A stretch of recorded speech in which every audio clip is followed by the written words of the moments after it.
Hopefully I'm live everywhere. Let me just double check here.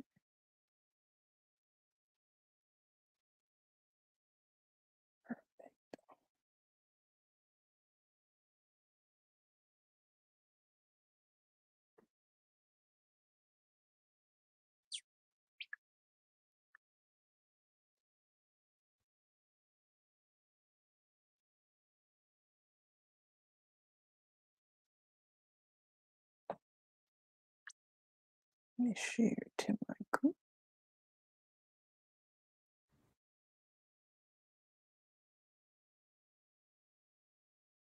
Hmm.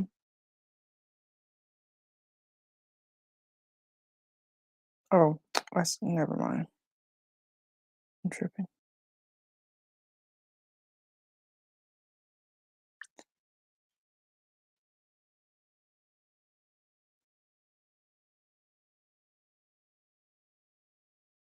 Uh, Come on in the room. Come on in the room, guys. Join the conversation tonight. I believe this is going to be a much needed conversation. Um, you can see the topic we're talking about how toxic relationships are detrimental to you long term. Of course, they're detrimental while you're in the relationship, but I'm talking about the long term things that it does to you.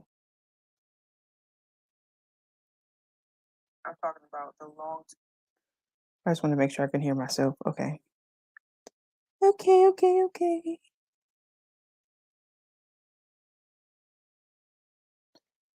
Let me turn this off.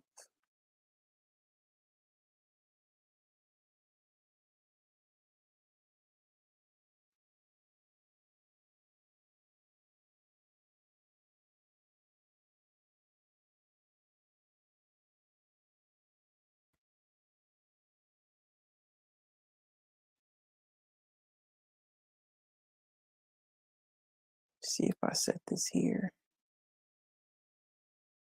There we go.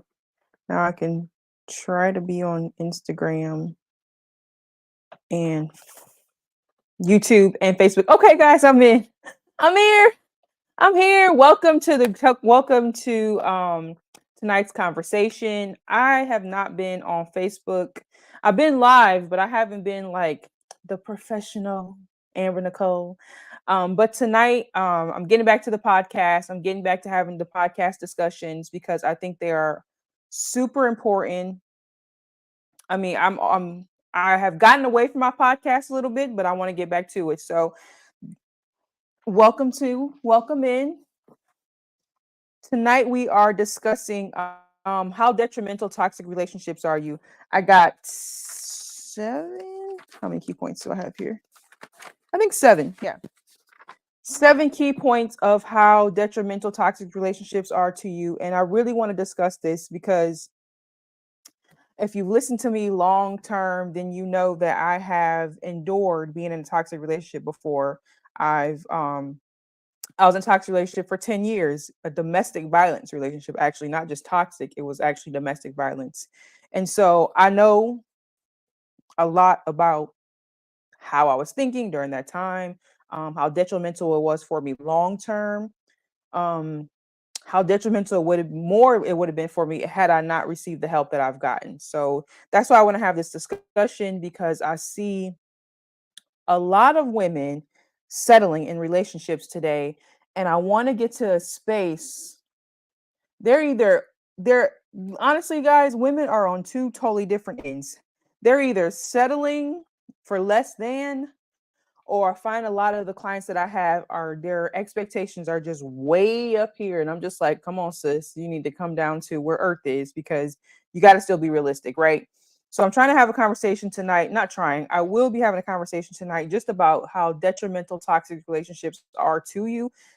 Like I said, I was in a domestic violence relationship for 10 years. So it was this right here. This topic is near and dear to my heart. And whoever I can help tonight, if you know someone that's in a toxic relationship, if you know someone that is in a domestic violence relationship, or that they may not think it's domestic violence, send this out to them because I really want to have a conversation with them so they can see how detrimental it is, not just in the moment, but how detrimental it is long term. I will say though, the seven keys, the seven things I want to go over today are not from me. I identified with them, but they are not my own. I got them from my spiritual father, one of my spiritual fathers, Bishop R.C. Blakes. Shout out Bishop R.C. Blakes. If you know who he is amazing. So I got these keys from him. I watched him talk about it a little while ago, and as he was going over them, I obviously added um, what I dealt with in them. So I went over and changed a little bit of them, but the topic and some of the things that he said will definitely be in here. So I'm not going to take somebody else's stuff. I got it, some of it from him as well. So come on in the room, share it out to your friends, chat in the chat box. I want to be able to discuss it with you. If you have questions, I want to be able to answer them for you as well, because this conversation is definitely um it's serious. It's not just playing games, and it's not just, it's life. It's dealing with life. So we're gonna get started here. Give you a couple more seconds to get in here and we'll get started. We're gonna get started, guys. We're gonna get started. Hello, Chucks. Hello, Chucks. How are you? All right. So for number one, like I said, I got seven things. How toxic relationships are detrimental to your life. Number one should be obvious, but may not be. First off, you waste your time. You waste your time. Like I said, I was in a domestic violence relationship for 10 years. So from 20 to 30, almost 31. So it was closer to 11, 10 and a half years. From 20 to 30, I was in that relationship. I wasted 10 years of my life being in a domestic violence relationship that I could never get back again. My entire 20s, I wasted being with a man that was abusive in a multitude of ways. And if I can do anything, which I cannot get those 10 years back, almost 10, close to 11, 10 and a half years. I can't. The only thing I can do now is move forward and help the women that I've been helping to either A, get out of the situation if they're in it, or B, help them not get into it. So give them the tools and the keys to not be able to be in that situation. So you literally waste your time being in the relationships, and especially for women who want kids. I'm 39 right now, and while I have three kids, one from molestation, if you know my story, two boys that I had, one in his teenager, and then another one I had with the guy I was in a relationship with. But I still wanted more kids. I just didn't want kids with him. Once I had my first kid with him, I was like, I don't never want kids again. And I had my last son at 23. And so I got to a space where I'm like, I really want more kids, but I never want more kids with him. So I wasted my little childbearing years. I'm not saying at 39 I can't still have kids, because I can, but how more difficult it is for me now to be able to have kids than it was for if I didn't go through being in that relationship in my 20s. So now I'm at a space where I'm just like, I really wanted more kids, but I wasted my childbearing years being with a man who was mentally, physically, and verbally abusive to me, that I knew after I had one kid with him, I did not want anymore. I was done. Now I'm at the space where I'm just like, "Ugh, I still want more kids," but the likelihood of that happening is in God's hand at this point. So the first thing that you have to think about when you're in a domestic violence relationship is you waste your time, and you waste your time getting nothing out of it. You're just wasting your years away. And I know everybody cares about money, money, money, money, money, money, but money's replaceable. I can never get my 20s back again. I've lost my whole 20s. I've lost all of them. That glare is annoying me. I've lost all my 20s. I can't get them back. And now I'm sitting here wishing I could, but I can't, which is why I'm so passionate about helping the women that I help today, and helping the teenagers, the schools that I go in, and helping them today. Because if I can just save one girl from not doing what I went through, that would save me. That would help me know that, okay, Amber, it was worth it, because you went through it so that you can help others. So that's number one, is being in a toxic relationship. The more years you stay in it, the more time you waste, and you can never get that time back. And the last thing you want to be is 50 years old wishing you could have did all these things that you can't do now. I mean, obviously 50 now is not as old as it used to be, but you know what I'm saying? Your body still feel it. We may not look 50, but your body feel 50 sometimes. You know what I'm saying? So last thing you want to be is 50 years old looking back and saying, man, I wish I would have left that relationship so I could have did this, so I could have traveled more, so I could have been in a relationship with someone who really loved and adored me. So I could have felt what it felt like to really build with somebody, right? So the number first thing is you waste your time. Um the second thing that I have in here is you lose peace. Now, let me ask you this. Those of you that are watching, how important is peace to you? How important is peace to you right now? Now, maybe when you was 20 something, peace may not have been that big of a deal. You ain't thinking about it. But now today, we like, I just want peace. I know I'm not the only one that's just like, I just want peace. Right? I just want peace. But when you're in a toxic relationship, you have no peace. I had no peace. I was walking on eggshells in that relationship. It was, oh, when he's going to come home, what am I going to do? Should I say this? I can't be this. Don't do that. Stay here. Don't dress there. Don't go. It was literally, my mind was at complete anxiety all of the time. I didn't know it was anxiety at the time. I know now, obviously, but my mind was at complete anxiety being in that relationship. I had no peace. Do you know what happens for when you go through long periods of time where your body is not at peace? Do you really know what happens? I'm looking at Facebook, YouTube, and Instagram if you guys are trying to figure out why I'm going back and forth. What happens to your body is you get into this space of you lose your mental health. Mental health is your ability to be stable. You are not stable when you're going back and forth in your mind. Should I do this? Don't do this. Be here, go here. Like your body is not stable when you're fighting and you're in defense mode all the time because you don't know what he's gonna say when he gets to the house. Or you don't know how he's gonna be. Is he gonna be happy today? Is he gonna be mad? Is he gonna be, is he gonna say something nice today or not? Like my mind was always at a mental state of distress. I had no peace. Imagine how detrimental that has been to me. 10 years. 10 years of not having peace.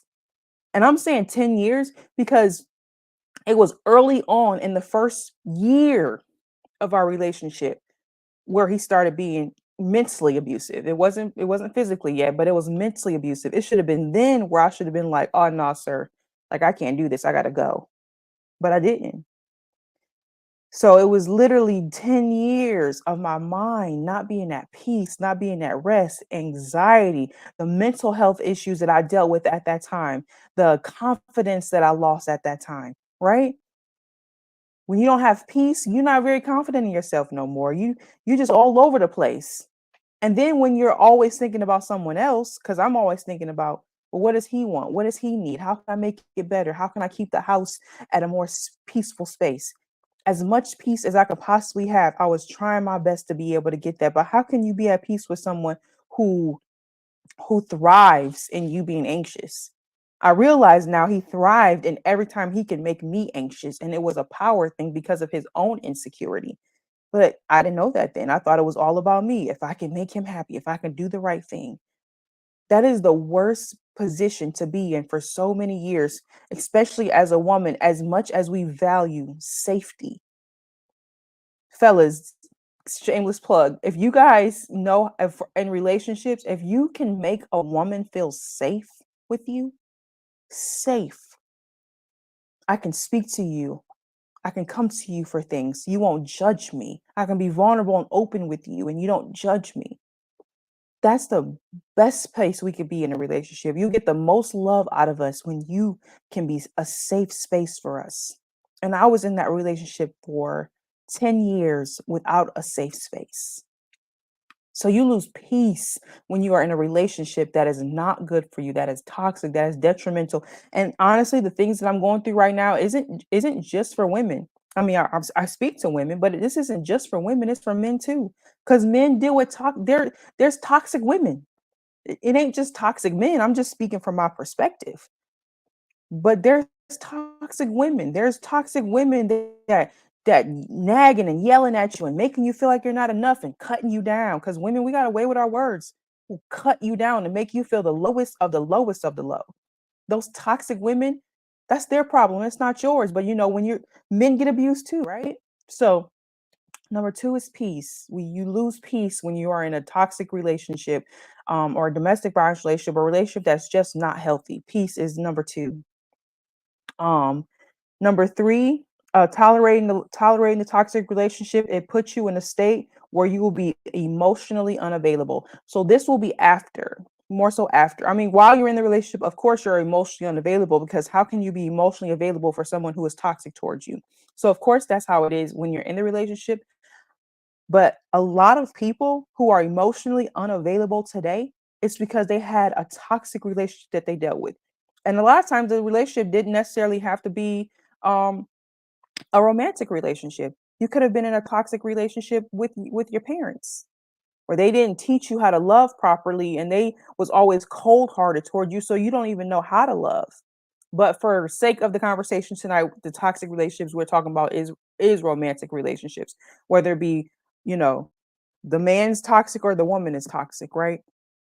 But you're emotionally unavailable, because after you get hurt over and over again and you keep trying to put your trust into somebody that you believe you love. But obviously I didn't really know what love was, but I believed I loved him. Why is why I stayed.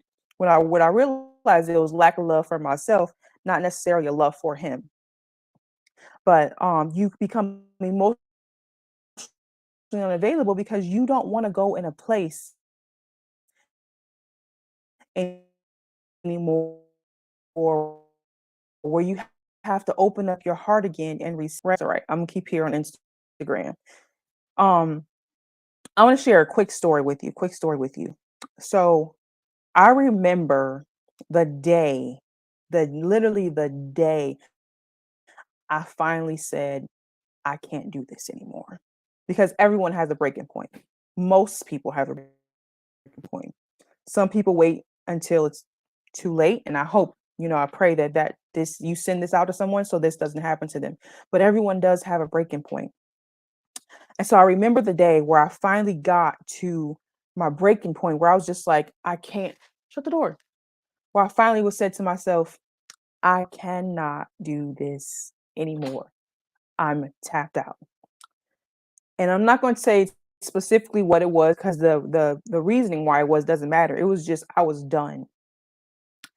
And I got to a space, and in that moment, I literally felt like a death was happening. Like I felt like he was dying, like the relationship was dying, like everything I always thought was going to be in that relationship was going to happen from that relationship. We were engaged to be married, but we never got married, thank God. But the marriage, I'm never going to get the family that I always wanted. I'm never going to have, like the death of everything I ever thought was going to happen happened on the day where I knew I was done. I knew I was done because the pain that I endured in that moment was enough for me to be like, never again, never again, never again will I willingly put myself through a situation like this ever again. Never again will I willingly pain myself like this ever again. Never again. That was my never again moment. And I knew I was done. I knew I was done. And of course it was by the grace of God, because if I stayed in there, I would have kept on going. It was definitely by the grace of God why I eventually left that relationship, because I thought it was what it was supposed to be. Lo and behold, it obviously was not what it was supposed to be. But the depth of that, if I did not go and get healing, if I did not go and get therapy, if I didn't get spiritual guidance, if I didn't get those things to help me understand, number one, why I stayed in a relationship like that. And then number two, how do I prevent myself from being in that situation again? Because I did not have those tools. I didn't know. I didn't know that that wasn't love. I didn't see love before. Before, when growing up in a household where it was domestic violence, not often, but it was there, so it was normalcy to me. So when I had dealt with it, it was like, well, this is what love looks like because this is what I grew up and seeing. Obviously, we know now that's not the truth. So had I not done that, like I said, number three, I would have been emotionally unavailable right now. Thank God. Another one of my prayers was always, Lord, please don't close my heart and my heart because of what I've gone through. Please don't let me harden my heart. And a lot of people that are walking around emotionally unavailable, hearts hardened, don't want to love, don't ever want to be in a relationship again. Been there once or maybe a couple times sometimes. It's like, I don't want to do this no more. I'm done. I can't do it. I'm over it. Like that pain that they endured was enough for them to be like, never again. And then they become savage. They either just get into relationships, but the relationship is so shallow, which is so many people today. The relationships today are so shallow. The people today are so shallow because they refuse to see that the hurt and pain that was caused by someone else and to take accountability for it. Number one, you have to take accountability and say, I chose that person. I couldn't put it all off on him. Oh, well, he was domestic. He hit me and he would talk to me this way and he would never let me do anything. And it was like walking on eggshells with him. Well, yeah, that was definitely, that happened. That was my experience. But at the same time, I have to take accountability for myself. Every relationship I've been in, I chose to be in it. No one forced me to be there. I chose to be in that relationship. So I chose for 10 years to be in a relationship for that amount of time. And I had to realize, take accountability for yourself. I can't place blame on everybody else for what they've done in my life. So one of the things, number three, one of the things, if you're just joining me, we're talking about toxic relationships tonight and how detrimental they are to you. Number one is you waste your time because you can't get those years back. So you waste years and years of your life, never to be able to get them back again. And then finally, when you get 30s, you finally get more wise and you understand, like, dang, I done wasted my time. Number two is you lose peace, and in losing peace, it puts you in a state of anxiety and mental health. Because when you're in toxic relationships, you're not at peace. Your mind is always, oh, I don't feel like going home. Oh, I don't want to deal with this. You're trying to figure out how to make it better. Just anxiety instead of just being at peace and being, I want to go home. I want to be around this person. I can't wait to see her. I love her. Now, you ain't gonna be like that all the time. Obviously, of course, when you're in a relationship with someone, they get on your nerves eventually, and you have days. But for the most part, even when they get on your nerves, you still love them. Your relationship is still at peace. You still love being there. You're not at a state of mental health and anxiety. And number three, the long term is you become emotionally unavailable. So when you become emotionally unavailable, you might as well not even be in a relationship. But unfortunately, many people walking around in relationships today are emotionally unavailable. They are not available to love, to open up their hearts, to give their all, to be the best. They're not even in that space, and yet they still want to be in a relationship, not realizing that's what therapy is for, right? That's what coaching is for. That's why you hire somebody like me to help you, guide you through the things that you need to do to realize that you're still holding on to some stuff from the past, and you say out of your mouth, I forgive them, but your actions, how you are when you show up in other relationships, how you're opening up, clearly shows that you just don't have the emotional availability to open up for another person. So then another thing that happens is when you're emotionally available, when you're emotional unavailable, when the right person comes along, you can't even love that person. You can't even love them because you gave all your heart to the wrong person that didn't deserve it, that you don't even have the capacity to give to the right person anymore. Right. And what I'm talking about is when you don't go through healing, which a lot of people don't do, which is coaching, therapy, spiritual guidance, Jesus and therapy. I believe in both. When you don't go through that and you just out of the relationship and you're just like, I'm not in it no more, I'm done, yet you're still dealing with the baggage of that relationship. Because anybody that's really growing and learning, for a long period of time does not heal all wounds. Because if that's the case, we should all be happy now because the relationship over however 10 years ago shouldn't be affecting us, or our childhood that we dealt with, you know, things that we dealt with in our childhood should no longer affect us anymore. Even though we don't go to therapy, it happened to me when I was 10. At 39, it doesn't affect me anymore. Well, now it don't affect me because I got therapy. But if I didn't, and if you don't, then you are still being affected today by the things that happened when you were younger. You may not think so, but then when you think and sit and think about yourself, ask yourself, am I truly showing up at the as the best version of me? Is this really God's best for my life? Is this really the best person I could be? And that's how you'll know. That's how you know. Let's go to number three. Oh no, that was number three. Sorry, that was number three. Let's go to number four. Number four is when you are in a toxic relationship, how detrimental it is to you after you get out of it is your trust is deactivated.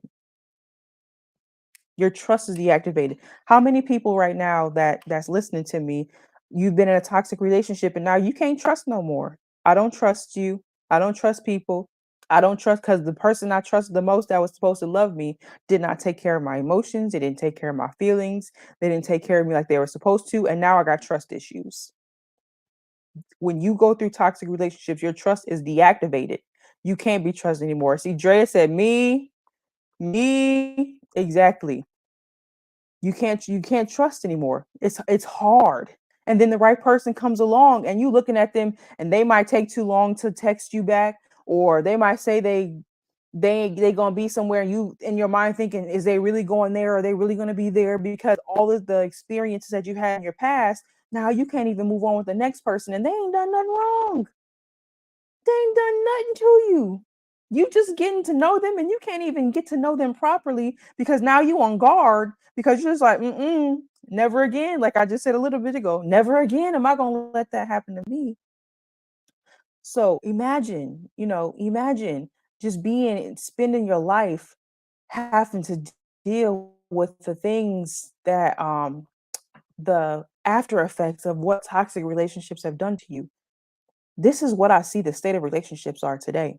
When I coach women, when I walk in rooms, when I'm on stages, when I have people come up and talk to me, there are so many men and so many women today who've dealt with relationships that either A were toxic or B they just weren't good for them. Doesn't necessarily have to be like toxic, but it just wasn't the right relationship, right? But it still hurts you. And when you take on that and don't heal your heart from that, or take a perspective of why was I in that relationship? What did I like about that person? What didn't work for me? And what do I look for next in my next partner, right? You have to take count up the cost of the things that you went through before and then say to yourself, I'm never going to go through that again, but not in a negative space. I'm never going to go through that again. And here's what I'm going to do better this time. I'm going to really ask real deep questions this time. Instead of asking what's your favorite color and what food you like, I'm asking, have you gotten therapy or healing? Do you, do you believe in God? Not just believe, like do you actually go to church, read the Bible, pray? Is God like really your foundation? Because I asked before, years ago, I had asked men, do you believe in God? They believed in God, but they was not the best believers. So we ain't gonna go there with this conversation. Anyway, anyway, guys, no, but seriously, you gotta ask better questions. But it starts with you preparing yourself first. If you don't prepare yourself first to be ready for that relationship, there's no point in being in a relationship because now you're emotionally unavailable. And let me get to number, I think it's number five. It's not five. What is it? Six?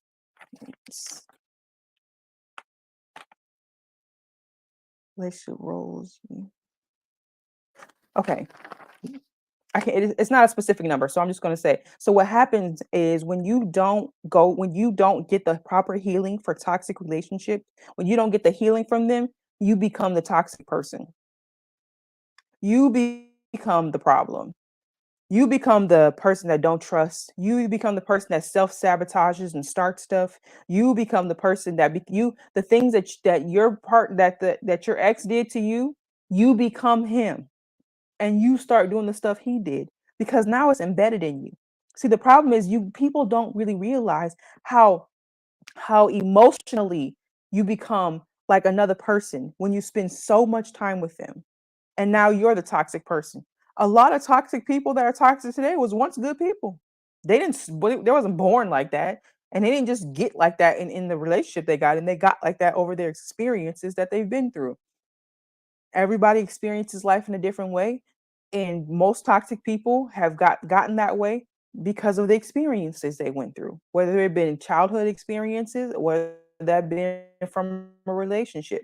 Um, um, I could just see like asking questions. I did a post a while ago, and I was asking guys about the hurt and pain that they dealt in relationships, and I was just saying, is the hurt and pain that they dealt in relationships what causing them to not move forward? And a lot of them basically was like, yeah, she hurt my feelings. She cheated on me. She had another child by somebody else. Um, just a bunch of stuff. You know what I'm saying? So a lot of those men was like, I was a good man at one point in time, and then I got in a relationship with a woman who was the devil, who was Delilah. You know, if you know the story of Samson and Delilah, who was a Delilah, and now she was the Jezebel. If you know that story too, read the Bible. Go read your Bible, okay? And now here I am stuck. Here I am not able to move forward. Here I am emotionally unavailable for someone who may be right for me. I would probably bet about 80. I'm gonna go with 80 because I think it's a huge number.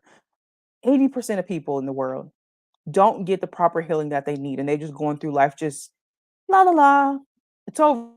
I'm not dealing anymore, but not really fully showing up and being the best version of themselves. Remember how I said a little bit ago, is the life you're living right now God's best for you? Is the person you're with right now God's best for you?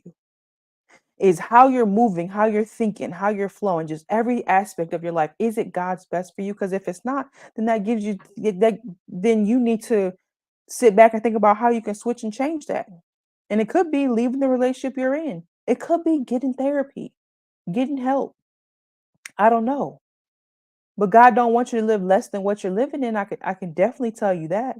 I can definitely tell you that. So let me just go over them really quick. The four that I did. Again, if you're just joining, we're talking about toxic relationships and how they hinder your life. Number one, is you waste your time, years of your time. You just wasted, just can't get it back. Number two, it puts you in a state of anxiety and mental health. You're frustrated. You have this sense of low self worth. You just feel like nothing. Number three, tolerating toxic relationship puts you in a state of emotional unavailability. And then when you're emotionally unavailable, you have no empathy for the new person. And hurt people is a real thing. So you're walking around as a hurt person, hurting other people unintentionally. You know, a lot of people are not just intentionally saying, I want to hurt you. You're just doing it because you're hurt. That's all it is. And then number four is your trust is deactivated. Now you're in this, now you've gone through that toxic relationship, and now you don't trust people. And now a good person may come along, but you don't trust them either. You don't know what you should do. Um, what does it say? Oh, and this says, I put a note in here. It says, if you don't have trust, you are very limited in how capable you are to love. If you don't trust, you can't love. So how can you can't tell people you love them and you don't trust them? That's not, do you know what love is? Right? So you want to be in a relationship where you can actually love them. You want to be in a relationship with someone who you can give them the best of you. And you can get that back. Don't think because you experience a toxic relationship or at once may have been a toxic person. I don't know. But don't think that you can't switch and reverse and be like, nope, I want to go another way. Nope, I can't do it like this anymore. Nope, I'm ready to change. I'm ready to move forward. I'm ready to do better because this life right here, you only get one. You can't get your life back again once it's gone. So the best thing you can do today is do the right thing and get the therapy and get the healing and continuously. I have coaches for each thing, business coaches, spiritual coaches, deliverance coaches. Um, I have therapy. I have a therapist. So I have all of that. Now look at now Instagram want to mess up. It's all good. Obviously, what I'm saying is it needs to be heard. Okay, what I'm saying needs to be heard. Um, what I right here? I'm trying to read my notes, guys, because I don't want to leave anything. I want to make sure I get everything to you guys. Oh, I wrote in here, choose your pain. And the one thing what I mean by that is for anyone who's been in a toxic relationship, if you're in a toxic relationship, like I said, send this to someone who may be in a relationship that you know they shouldn't be in, whether it's toxic or it's domestic violence or whatever it is, send this to them. But I put on here, choose your pain. And the reason why I said that is because this is a question I had to ask myself. And when I was in that toxic relationship, I had to ask myself, do I want to deal with the pain of leaving this relationship and then eventually getting over it? Or would I rather deal with the pain of every day enduring being here and not walking away year after year, 10 years? I gave my whole 20s. Do you know how how detrimental that it was for my mind for a long time, that I had to sit and think to myself, Amber, how could you do that to yourself? How could you give away your entire 20s, a time where I was supposed to have the most fun and I was supposed to be enjoying life? And I'm not saying there wasn't moments of joy. I'm not saying my life was just horrible, but it wasn't the best. It wasn't the best. I wasn't at peace. I was constantly at a state of anxiety. I wasn't showing up being the best version of me. My weight was always all over the place. My mind was always all over the place. I was always not thinking about me. So I had to choose my pain. Do I want to leave and get over it? And clearly I'm over it now. I think my son was 8 years old when I walked out of that relationship. He's about to be 16. So I'm done now. I'm cool now.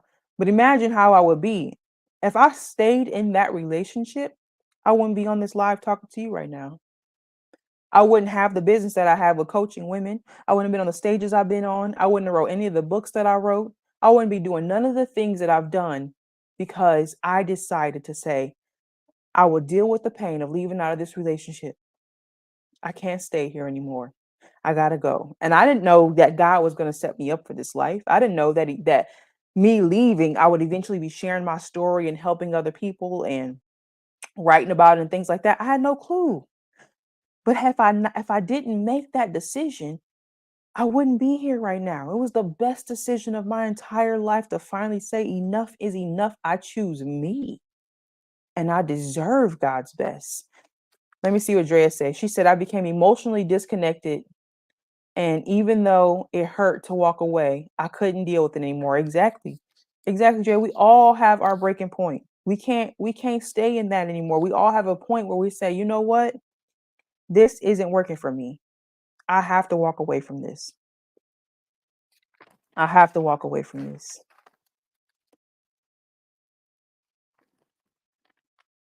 Number five. Number five is that the number five thing that toxic relationships do to you is they stunt your personal growth. They stunt you. They keep you at a space where you can't move. Like I'm just here. I did not grow much in that relationship. Excuse me.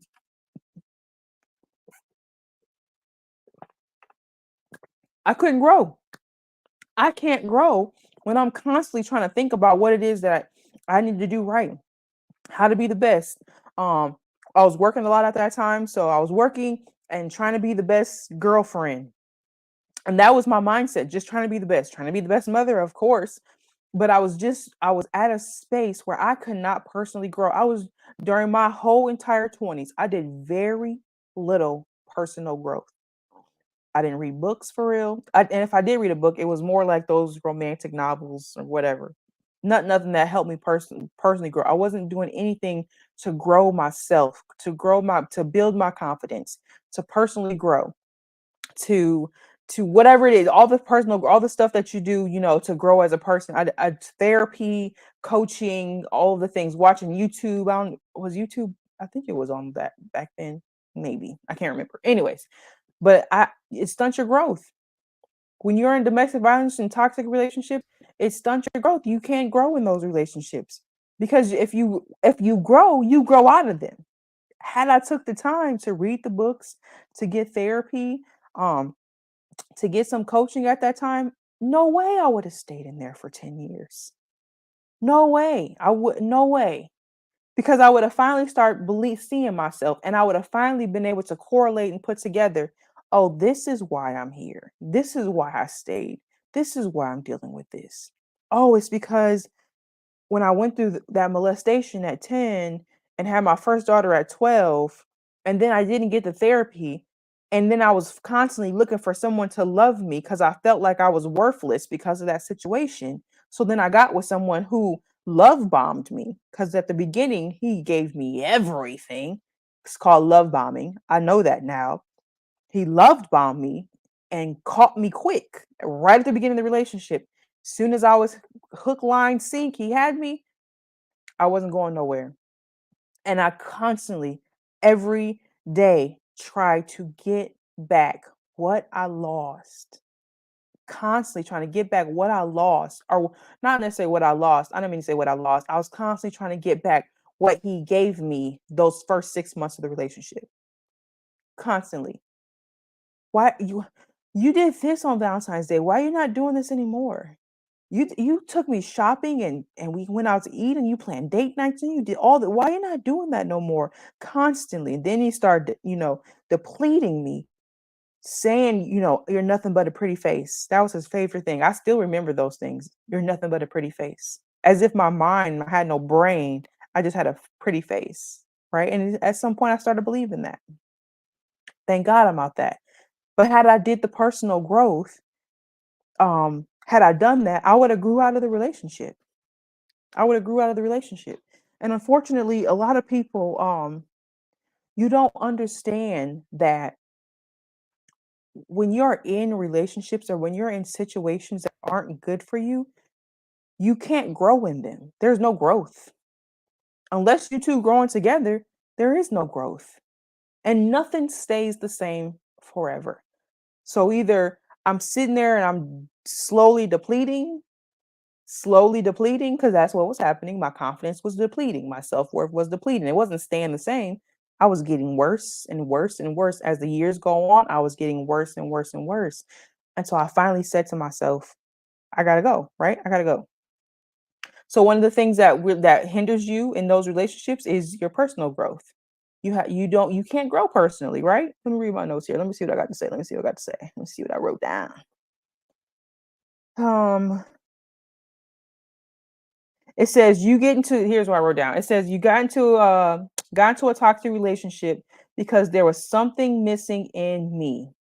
And being that in that relationship, it was stunting my growth and it arrested being in that relationship, stunted my growth in the area that I was missing. So confidence, which is why I'm a confidence coach today. Because I didn't have confidence in that relationship. I didn't have confidence in myself. It didn't even have to be the relationship. It was me. The whole thing was me. It was me. I stayed in that relationship because I didn't have confidence. I stayed in that relationship because I never got the therapy or the help that I got from being molested at 10 and 11 and having my first child at 12. And I never got help. I've gotten help out now, but not from the 12 and then in my 20s. I didn't start going to therapy till I got till I was 30, 31, I think. 31 is when I finally started going to therapy, and now I consistently do that. But what I was missing is confidence, and I didn't have that. And I thought that's what he had. He had it. Now looking back and analyzing the relationship, I realized he didn't have confidence. He was insecure. He didn't even deserve me. How someone like him gets someone as beautiful as me, right? People thought that all the time. How he get her? How he get her? Right? What Drea say? I was pregnant 2 months into the relationship, locked in. Yep, there you go. You get locked in immediately. So once I got the confidence, obviously out of the relationship, which is why I'm like, that was by the grace of God. It was by the grace of God that I was taken out of that. Because I didn't have the confidence to get out of it. I didn't have it. My confidence had been depleted to nothing. 10 years of telling me I was worthless. I didn't have confidence. I just thought I was a pretty face. Pretty don't get you very far. You got to have a brain, right? And so I finally got to, once God took me out of that and I really started doing the getting the help and seeking the guidance and things that I needed, baby, I never turned back. Oh, baby, I never turned back. And here I am, right? 8 years later. Eight? Yeah, almost about 8 years later. About 8 years later. Okay, number, if you've just now joined us, let me just go over them really, really quick so that you can get it, what I'm saying. How toxic relationships hinder you. Number one, you waste your time. Um, Number two, the toxic relationship puts you at a state of anxiety and messes with your mental health. Number three, tolerating toxic relationships puts you at a space of emotional unavailability. So you become emotionally unavailable for the person. Um, Number four, trust is deactivated, so you no longer have trust for that person. I mean, you don't have trust for them, but you don't have trust in general. You don't trust people. Number five, your personal growth is stunted. You lose personal growth. You have no personal growth. You don't. You just slowly dying on the inside, not physically. If you guys know that vulnerability is the birthplace of love, if you can't be vulnerable with someone, you can't love them. You can't love a person if you can't be vulnerable with them. So a lot of people who are walking around saying I love you, I love you, I love you, it may be a very shallow love, but deep love, the real connection that comes from being vulnerable. That's where the birthplace comes. It's the source of healthy relationship. When I can be vulnerable with you, when I can be open, when you're a safe place for me, that's the best place to be. So that's number five. Let's to number six. Number six is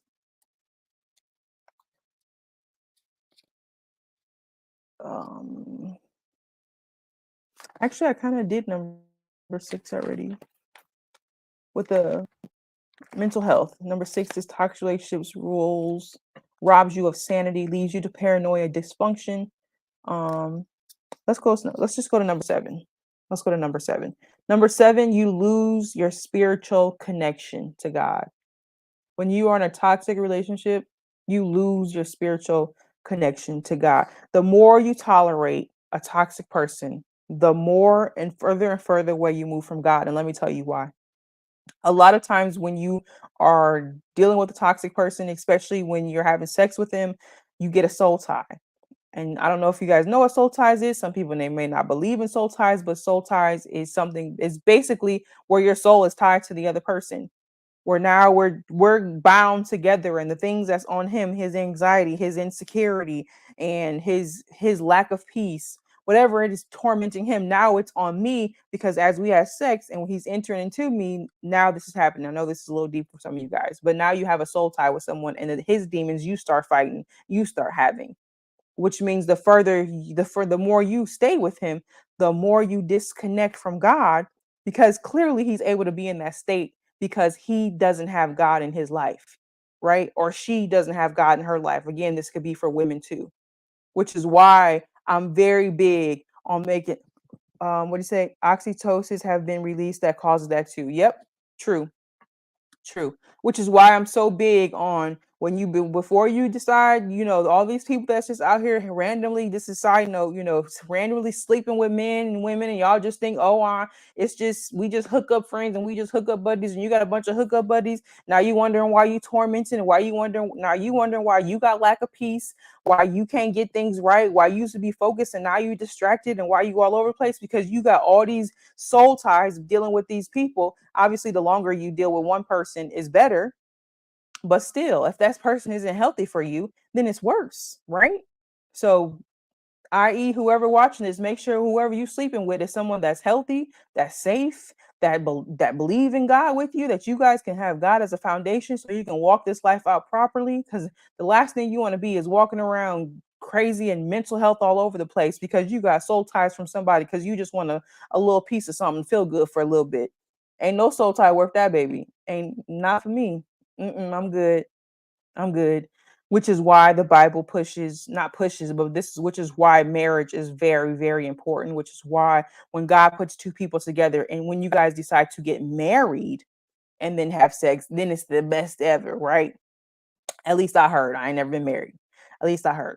I ain't never been married though. But yes, it's the best ever because you're with your wife, you with your husband, you were doing it the right way. You have a true covenant. You're building a healthy soul tie with them. So some soul ties can be good or bad. I'm talking about the bad ones with the outside of it. But yeah, so you lose a spiritual connection with God. Oh,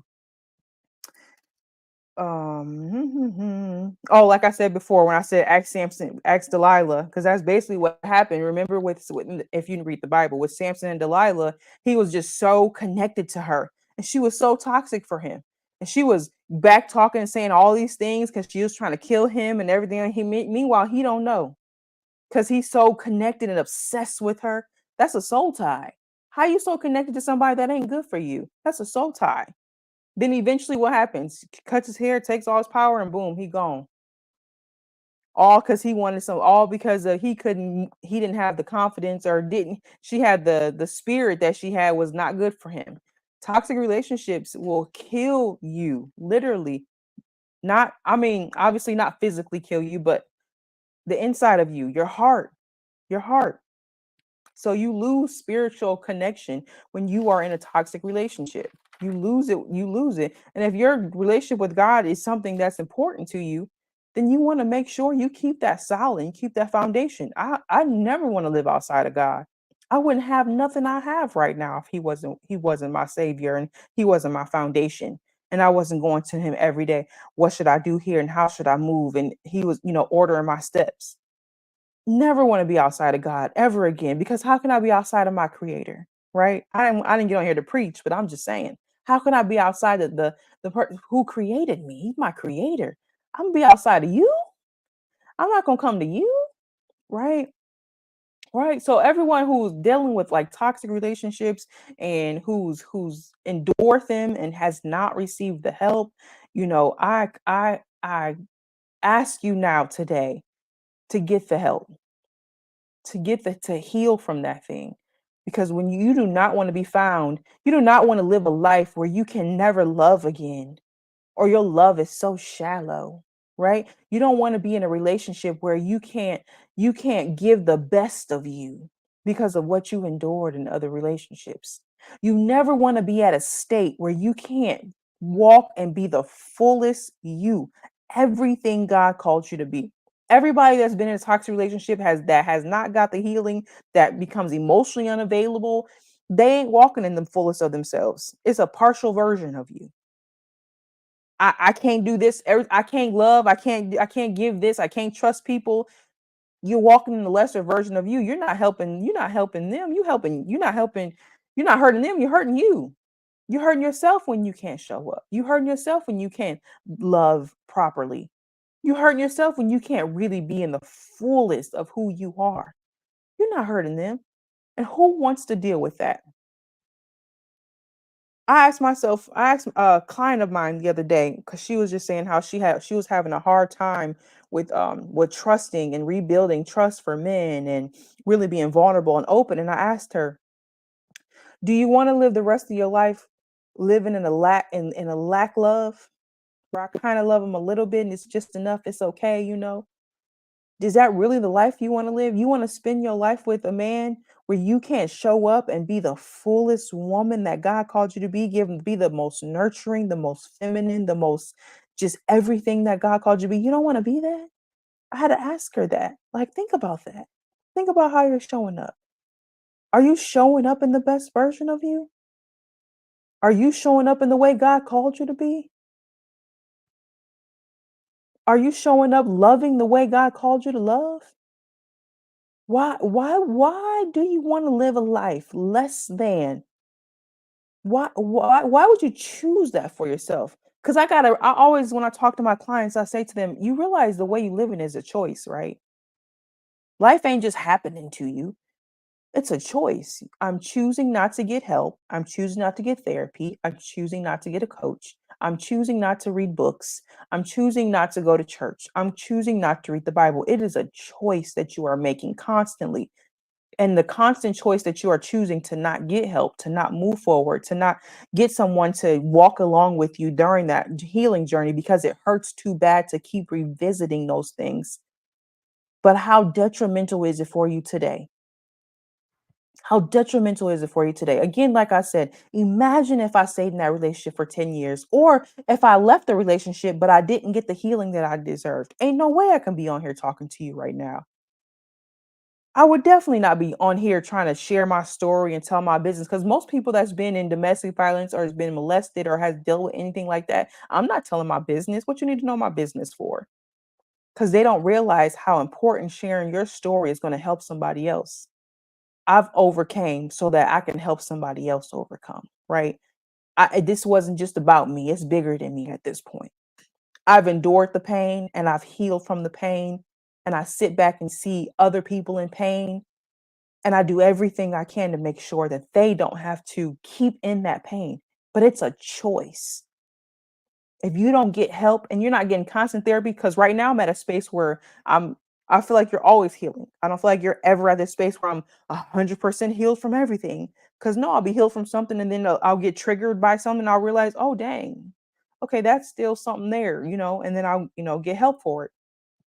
But I feel like I believe personally that we should be in therapy and coaching, not just when things are wrong, but as maintenance to get somebody to constantly talk to have someone to constantly help you through. Because as long as I'm just using my brain and my mind to be logical and think about these things, I don't have nothing to bounce off of. I'm only going off the level of knowledge that I have. And if, like I said, if you ain't reading books, if you ain't really learning, then how much knowledge do you really have about the life that you're living and the level that you're on? The only way we get better is by getting someone to help us. As a coach, I do more accountability stuff. Well, you said you wanted to be married. Let's just give an example. You said you wanted to be married. Do this, do this, do that. Read this book, prepare here, get a therapist because believe you should have a therapist and a coach because we do two totally different things. And then prepare for what you said you wanted. Don't just walk into it. Don't just be like, oh, I want a husband, but I don't have to heal. Oh, I want a wife, but I don't have to do the work that I need to do because the last relationship I was in, she cheated on me. And now I believe all women cheat. And now I can't trust them, but I still want to be married. Do you know how unhealthy that relationship is going to be? The biggest hurts that we've ever endured in our life has came from a relationship. It's came from another human being. The biggest pain we've endured has come from another human being. So I ask you, do you want to be a part of the problem or do you want to be a part of the solution? Do you want to be a part of the healed, whole, happy, joyful people who can trust, who can be vulnerable, who can be open with those that deserve it? Of course, you don't just go around giving your trust to everybody. Or do you want to just sit and be in lack and not feel that and not live up to that? Um, oh God, who did I hear it from? It was I can't think of his name right now. I can only think of what he looks like. But he said he's a motivational coach, and he said the wealthiest place in the world right now is the grave. The grave. Why? Why did he say the wealthiest place in the world is a grave? Because there are so many things that people died and wished they would have did, whether it been a business that they had, whether it been a marriage that they should have been in or should have left out of, whatever it is, what it should have been a book that they wrote, all those things that they did not ever do because they didn't get the healing, they didn't get the therapy, they didn't get the courage. And when you don't have courage and when you don't have healing, then you live in fear. And when you're in fear, you don't move. You stay stagnant. You be distracted. God didn't give us the spirit of fear. He gave us the spirit of power, love, and a sound mind, right? But it's your choice. We have to take account. Stop worried about everybody else. Stop worried about what she ain't doing this and she ain't. Stop worried about everybody else. Worry about you. Worry about how you showing up. Stop worrying about who did what, when, where, why. Oh, she did this. All men do this. Men do this. And women do that. I'm tired of it. Worry about you because you can't change nobody. All you can do is change you, and all you can do is show up and be better. And if everybody can take accountability for themselves, of healing themselves, of showing up and being the best version of themselves, we would have a better place. But the problem is, so many people are pointing the finger at everybody else and not looking at themselves and not taking accountability for how I'm showing up and how I'm not being a good person and how I'm hating and how I'm putting men down and putting women down and making you feel like you're less than. Hold your own dang self accountable. What are you doing right? How much therapy are you getting? Whose life are you pouring into? How are you showing up being a better person every day? What book are you reading? What lessons are you learning? How are you looking at yourself and saying, "Ooh, I'm a little toxic in that area. I need to work on that." Ooh, that's just an area that's, oh, I didn't mean to say that. I'm a little disrespectful right here. Let me work on that. How many times are you correcting yourself? Because if we start looking at self, how I'm showing up, how you're showing up, things will be so much better. The relationships will be so much better. People wouldn't be saying, "Oh, the dating pool got pee in it," or women talking about, "You can't take me to Cheesecake Factory because da da da da da." All that stupid BS that you guys talking about, it wouldn't be like that because I'm holding my own self accountable to show up as the best version of me. And when you take accountability for yourself, because you can't control nobody else, then you would be better. Then relationships will be better. Then dating would not be so hard.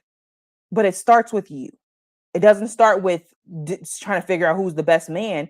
It starts with you being the best man. It starts with you being the best woman. And then from there, you attract a better man. And from there, you attract a better woman. Yes, accountability is big. And many people today refuse to take accountability for themselves. You want to keep showing up and pointing the finger and not saying, "Oh, I'm the problem.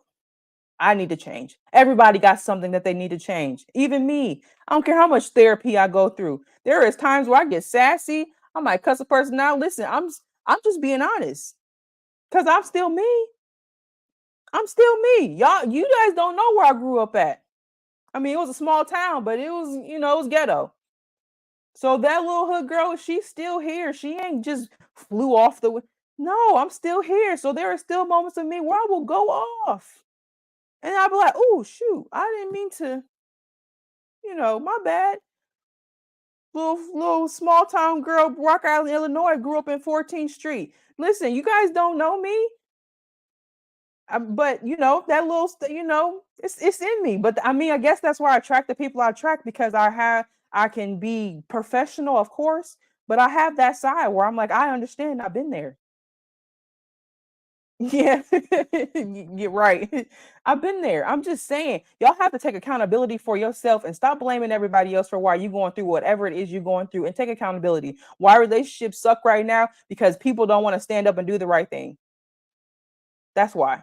Because you don't want to take accountability, because you don't want to prepare properly, because you don't want to heal from the toxic relationships that you've been in, because you don't want to go back and look at the childhood trauma that you've endured because you think you're over it and you're not. You still are dealing with that childhood trauma and you don't want to see that. I'm going to tell you right now, everybody that's watching, if you have not gotten any therapy, I don't care if the childhood trauma happened to you when you was 5. If you've not gotten therapy to understand that thing, to figure out how it happened, whatever happened, not necessarily why it happened, but if you haven't gotten therapy to walk through that, oh, that's why it happened. Oh yeah, that's why. That's why I don't trust people. That's why I don't trust men because I got taken advantage of by a man when I was 10, a grown ass man. That's why I don't trust men. This ain't me. This ain't me. I'm over that. But I'm saying I was there, but that's a lot of women today. Men too. That's why I don't trust women.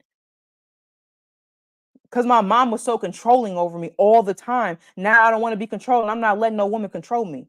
That's childhood trauma that you refuse to go through and get through and heal from. You went through it. You are not the problem. That's the problem. But it ain't you. But it takes on a form of your character and how you show up in relationships. It really does. And so I walk you out through this thing. That's what I do as a coach. I don't I hold your hand and I'm kind, but I ain't nice. That's not what coaches do. When you think of football, that's what coaches are. I'm like, listen, you said you want to do this, let's do this. What you doing? How you showing up? How you getting there? All right. So I didn't mean for this to be as long as it was. I guess the Holy Spirit was like, Amber, you need to say this. You need to get this on off. You need to, so that's why I said what I said. But I really wanted to discuss really, really quick, shifting a little bit. This is how detrimental toxic relationships are to you. If you've been in one, a lot of you guys have toxic worldviews of how people are in general because you have not healed from those things in the past. And this is what the Wise Wealthy Wife program is about. And that's what I'm going to discuss really quick. The Wise Wealthy Wife program is about that very thing. Women who like, I want to be married, I want to be in a relationship, I want to be in a committed, I want to be a feminine woman and be able to give him my everything. I want to be able to do all of these things, and you can't, or you struggle because you have not healed properly, or you still have a level of healing that you want to go through, right? You may be there where you've kind of, over and you got through it, but now you want to prepare properly. And that's what the Wise Wealthy Wife program is about. It is a monthly membership. So it's not like it's a it's not like it's 12 weeks. Da, da, da, da. No, it's a monthly membership where monthly I get on with you guys 2 times a month, and we do live sessions, and I get on and I help you guys. There's digital courses on my platform where you go and you watch to be able to get the help that you need for yourself. That's what Wise Wealthy Wife is about. Wise Wealthy Wife is about saying, I don't want to be any worse than I am right now, but I want to be better. And without help, you don't get better, you get worse. So I'm asking you today, do you want to be worse or do you want to get better? And the only way you can do that is by help. I wouldn't be where I am today if I didn't have a coach. I just wouldn't, because I didn't know. I just didn't know. And when I think about the wealthiest people in the world, they have coaches. They have business coaches. When I think about the best athletes in the world, they have coaches, great coaches. Everyone who wants to have the best life, they have to have somebody that's going to help walk along them and hold them accountable. And that's what the Wise Wealthy Wife program is about. I know you guys have been seeing me share it, just Wise Wealthy Wife, but I haven't talked about it much. But that's what it's about. Like, our first live we're going to do with me is on February 8th. It's not always going to just be with me. I have a feminine coach that's going to come in and teach you about femininity. Like, I'm really going to teach you and walk you guys out to this program, because the best way that you can be to not go back to those relationships that you've been in before is by preparing properly. Preparation will build the best life for you. Proper preparation. You can't get anywhere without preparation. So the Wise Wealthy Wife program, it's a monthly membership. It's $97 a month. That's nothing. That's nothing. I wish I had a program that I was paying $97 a month for when I was 20 years old. I wouldn't have spent 10 years in a domestic violence relationship. I would have been out of that thing, because I would have been in a program that was helping me, walk me through it, teach me how to rebuild my confidence, how to be feminine. Not how to be feminine, because we're born feminine, but how to bring that out of me, how to bring that side out, because we're born that way. Whereas women, we're born feminine, but how to bring it out of me, right? How to talk right, how to speak the right language, how to just be the woman that God called me to be. That is what the Wise Wealthy Wife program is about. It's about me teaching you and guiding you to be in the space that you want to be for yourself. So I have the link up there. The link is actually not up there. I'll put the link up there. I thought I had it. I don't see it in the comments though. But I'll put the link up there for the comments, so you guys, or you can just go to my link tree right on my page. It's on YouTube and it's on Facebook. You can go right on there. My link tree, my website link tree is right on there. You can go on there, join the Wise Wealthy Wife program. Even if you join today, there's courses in there right now that you can take. That right now, there's 4 different courses that you can take and start doing right now. You don't got to wait till February 8th for the first live session. You can get in there and start doing those digital courses, start those teachings that I've done. I did live, but now there is courses. So the other people were live at that time. I mean, I was live, but there was other people in the group with me. Take those courses. $97 is nothing when you want to be able to be in a better position than everybody else is today. I don't know about you, but I don't want to follow the culture. I'm not trying to follow culture. I'm not trying to keep on having this negative mindset of what men are, and having this negative mindset of who men are. Men are amazing.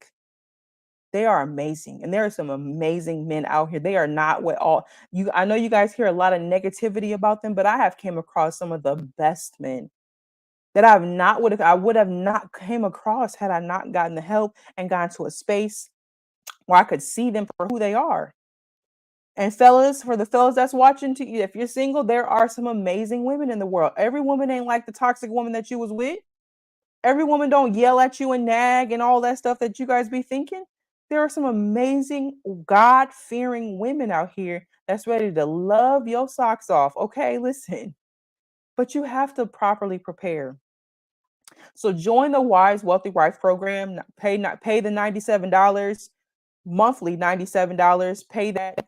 If you got a wife, even if you have a wife and you guys are already married, It's a wise, wealthy wife. There may be some things that she need to get back to, where she's lost her confidence, where she's struggling, and she need to get back to rebuilding and believing in herself again, and getting back to a space where she really trusts again. And whatever it is she may be struggling in, she can join the Wise Wealthy Wife program. It's not just about being married. Obviously, if you want to be a wife, but it's really about preparing yourself to be the best version of you, the most confident, the most full, the most joyful.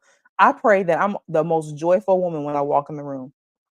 Lord, I pray that I'm most joyful. Everybody else worried about being pretty and everybody looking at them. No, I pray I'm the most joyful woman in the room. And I've seen that. I've literally seen. I've prayed it for a while, and I literally see when I walk in the room and I make people laugh. I bring joy. I put them at a state of peace, because it's not just about how I'm showing up. It's about my character. It's about my soul. It's about how I carry myself. It's about the God factor that's inside of me. This took work. I didn't just get here by happenstance. I didn't just wake up one day and here I am. I had to work for who I am today. I had to read books. I had to go to therapy, cry for this, pray for this, read the Bible for this, constantly reading and growing. And the more I read and grow, the more depth I get in, and the deeper I am, the more knowledge I have. God said my people die because of lack of knowledge. Paul said it actually, but you know what I mean. Because of lack of knowledge. Ignorance is why most people are where they are today. You just don't know. But ignorance is not an excuse to keep showing up and being the same way you are.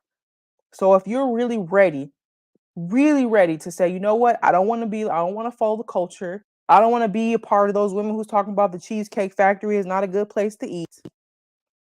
Because please, I eat Cheesecake Factory. I don't want to be a part of that. I want to be a part of, when I see those healthy, loving marriages, that's where I want to be at. Deval and Kadeen. I don't know if you guys know them, but Deval and Kadeen, they got a healthy, loving marriage. Obviously, it's not perfect, but you can see the joy that they have with each other. You can have that. Let me think of somebody y'all might know. What's some healthy? Who got? Throw out some names, y'all. Throw out some names. Throw out some marriages. Some people that are married. You're just like, man, they look like they just so happy. I wish I had a marriage, something like that. Obviously, the marriage for you. Throw out some names. Let me see them. Some happy marriages that they just joyful together. I can't even think of it. I watch a lot of people, but nothing's coming to my brain right now. Those two I watch often though. But just imagine, just in your brain, imagine the most healthy, loving marriage. She said Beyonce and Jay-Z. I guess their marriage is happy. Yeah. But just the most joyous relationship, the most joyous relationships that you see. Who he said, Gilly the kid and his wife. I don't even know who that is. I'm gonna have to look them up. The Obamas. There we go. The Obamas. Listen, Michelle said her and Barack had a 10-year span. Was it 10 years? Did y'all listen? Did y'all watch her interview? She had a 10-year span where she didn't want. She was mad at him all the time because she taking care of the kids and he talking about I'm going golfing. Golfing, sir. We got children. So that's why I said it's not. They're not going to be perfect. But when you find a woman that has purpose in her, that's what we teach. That's what I teach. That's what I'm teaching in the Wise Wealthy Wife program. Purpose. This ain't just about living and making money. It's not just about being married. It's about purpose. Yep, 10 years. Purpose. When you got a woman who has purpose and you find a man who have vision, because that's what the Obamas are. He had a vision. She had purpose in her. And the two of them came together. And baby, look at them now. Just the most joyous, most happy, humble, loving, down to earth, rich, what was able to lead the whole world. What? I mean, the whole United States. My bad. The United States. What? Why? Because they was healed. Because they got therapy. I mean, they did come through to some healthy families, which is a positive. But that's why. And that's what we're going to be doing in the Wise Wealthy program. We're going to go through, we're going to walk in purpose, teach you what your purpose is, what your gifts are, how to be a woman of purpose, not just walking around pretty with BBLs and just looking like everybody else. No thanks. I stick to natural. No thanks. Sorry to everyone that has them. I'm not talking about you. I'm just saying it ain't for me or any of the girls that I'm actually connected to, women that I'm connected to. So, guys, join the Wise Wealthy Wife program. Send it to your friends, send it to your family. We need to be set apart. That's the goal, to be set apart. I don't want to fit in with the culture. We need to be set apart. And in this program, I teach you how to be set apart, how to be better, how to show up and be better. He said, I think you have the perfect example of those two you named in their marriage. Yep, in their marriage, though. Yes. We need to be set apart. As men and women of God, the goal is to be set apart. We are in the world, but we're not of this world. But we got to find the people that's right. Where you at? Where you at, fellas? Where you at? We got to find them. But the only way to do that, not looking for them, of course. I'm just saying you'll see them being set apart. In the program, I teach you how to prepare, how to find the right person, what to stay away from, how to walk in purpose, how to prepare yourself so you can be the best version of you. Because the last thing you want to do is die and not showing up and being able to be the most vulnerable, loving, caring, kind, peaceful, joyful person that you could possibly be, that God created you to be, because you chose not to be in the program because you didn't want to. $97 a month is way cheaper than getting therapy, but I'm just saying.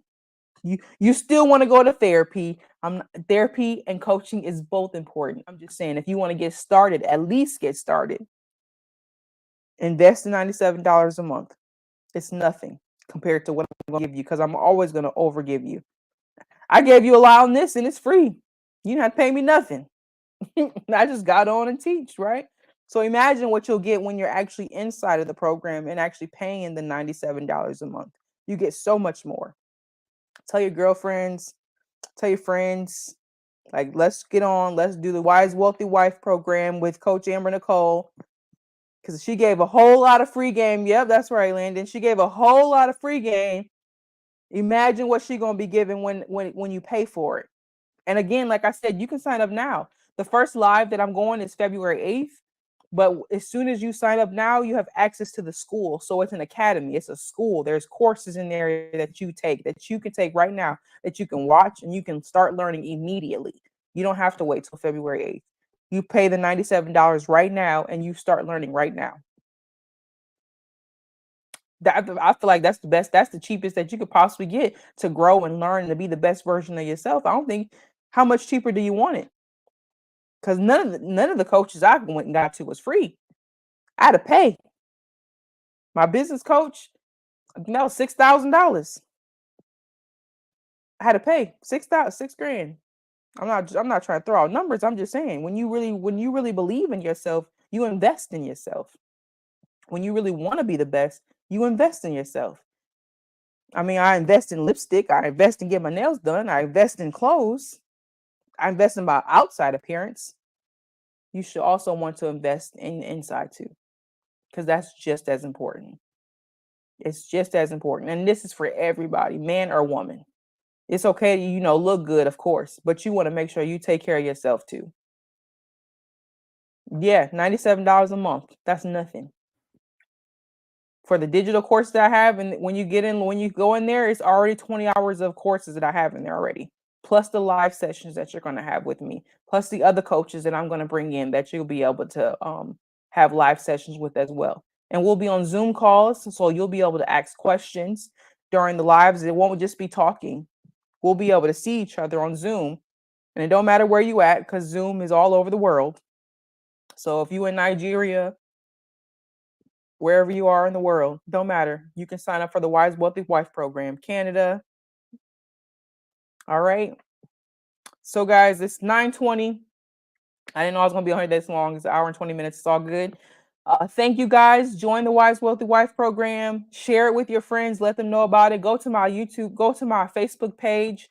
It's just my name, Amber Nicole. Go to my Facebook page. Go to my IG page. Share it. Share the Wise Wealthy Wife program. I have the link on there. I also have the flyer on there, so you can share the flyer with them. This is very, very important for me to get this information out to you guys, because I see the state of the relationships today. And I see how women are becoming more and more desperate, or more and more disconnected, one on the other. And it's so important that we prepare and I help you prepare so that you guys don't get into a space where you end up either being single forever because you don't want to trust anymore, or in another toxic relationship because you didn't know what to look for because you thought you was healed until you got in that relationship. And now you see you kind of got some things that you need to work on. Let's prepare properly, guys. All right. So you guys enjoy the rest of your night. I love you so much. Peace and prosperity to you. Go if you are not, I don't know who's watching this on YouTube, but if you do not already watch me, go follow my YouTube page. Hello, Amber Nicole. I got over 250 videos or something on YouTube. I've been doing that for some years. Go watch my YouTube channel. All the stuff I've given you on YouTube, like I got so much free information out there that will help you guys. Like there should be no reason why you guys are still at a space of not moving. Okay. So go watch it. You guys follow me on YouTube. Enjoy your night. I'm headed out. Okay. Bye, guys. How do I end this? End, end, end.